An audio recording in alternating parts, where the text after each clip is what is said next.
Hi, my name is Ben. I host the Maze Mastercast for Texas A&M University, and we're here today to talk about the 5 biggest mistakes people make when they're getting their podcast started. The first one is easy. Waiting. Don't wait. Start recording right now. Today. Record your first episode this week if you possibly can. What do you need to do that? Well, let's talk about some of the other pitfalls you need to avoid. The second one is spending an arm and a leg on equipment.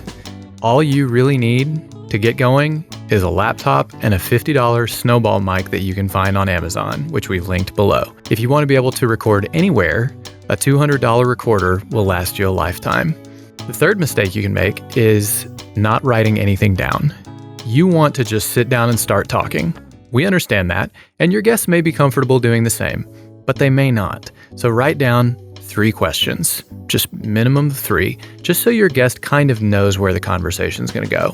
If you have a co-host that is just as comfortable as you are and you only want to record with them, that's fine. But anytime you're bringing on a guest, you should write down 3 questions minimum. You can do more than that, probably not more than a dozen, but minimum 3. The fourth mistake that people make is wanting to release the first episode immediately.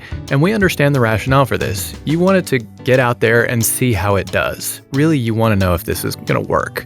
And we understand that, but don't release that first episode immediately.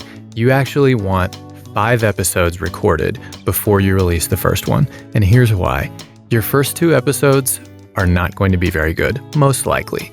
You probably won't like them yourself, and that's fine. You need reps doing this to get really good at it, and you want your show to be good.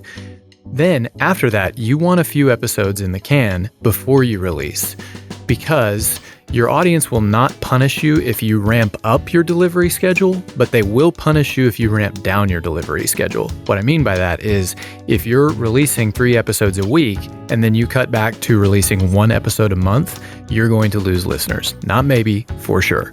So you want some episodes that you can throw in the week that you don't have a chance to record. The 5th mistake that people make is carrying preconceived notions of what success looks like. A lot of people think, if I can't get to 1 million listeners by next year, my show's a failure. And this isn't true.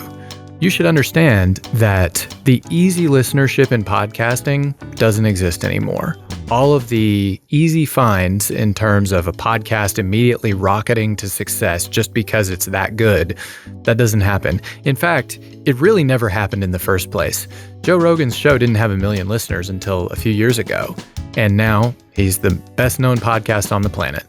The best example that I can give you of what I'm talking about in terms of high impact listenership, if you were running a charitable organization and you wanted to find philanthropists to bring into your organization and help them understand your mission, and you put your first podcast episode out there and it had 9 listeners, you might think, I have failed.